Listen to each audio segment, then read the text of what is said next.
Dubai के तेल के बिजनेस पर काला अंधेरा मंडराने लगा क्योंकि दुबई की जमीन में तेल का लेवल कम होना शुरू हो चुका है और शेखों को इस बात की परेशानी हो गई।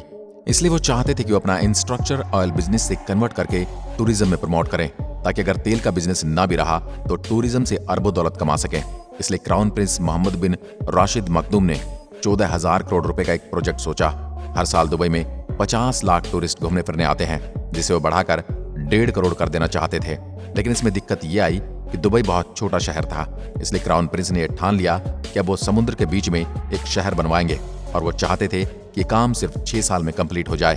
उन्होंने इस आइलैंड को बाउंड्री की तरह बनाने के लिए सोचा, लेकिन प्रॉब्लम ये आई थी कि आज दुनिया में किसी ने भी कभी भी ऐसी कोई चीज नहीं बनाई। इस शहर को बनाने के लिए इंजीनियर को कुदरत की ताकत से टकराना पड़ा।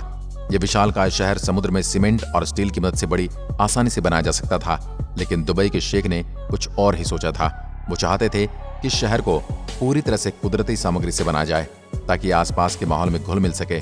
इस प्रोजेक्ट में इतनी रेत और इतनी चट्टानें लगने वाली थी जितने में तो दुनिया के चारों तरफ 2.5 मीटर की दीवार बन सकती है।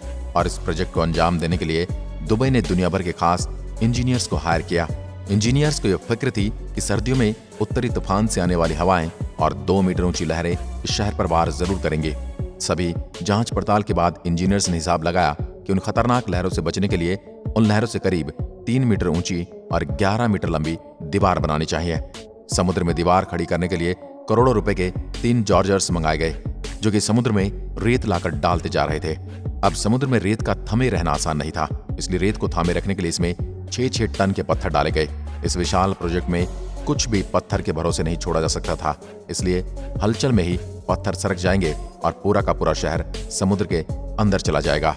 इसलिए गोताखोर बार बार समुद्र में डुबकी लगाकर नीचे पत्थरों की पोजीशन को चेक करने जाते रहते थे। अब बाकी का काम करने के लिए दुबई को 9 करोड़ 40 लाख घन मीटर रेत के सरोवर की तलाश करनी होगी।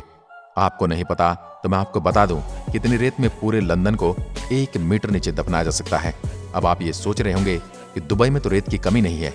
दरअसल मैं आपको बता दूं कि दुबई में जो रेत है वो बहुत ही बारीक रेत है, जो कि समुद्र में बड़ी आसानी से बह जाएगी।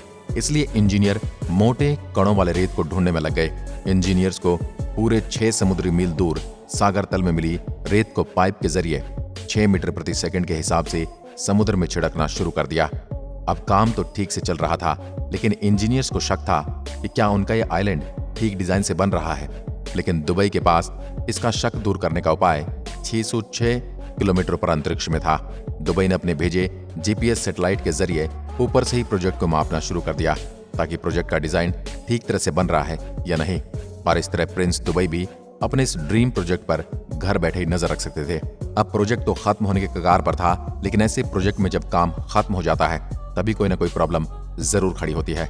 दरअसल उन्होंने देखा कि समुद्र का पानी योजना अनुसार द्वीपों के चारों तरफ नहीं घूम रहा है। लोगों ने इस आइलैंड के छोटे से हिस्से के लिए भी लाखों डॉलर खर्च किए थे, और अगर ठहरे हुए पानी को तो वो बिल्कुल बर्दाश्त नहीं करेंगे। इस समस्या का समाधान इंजीनियर्स को जल्द ही ढूंढना होगा।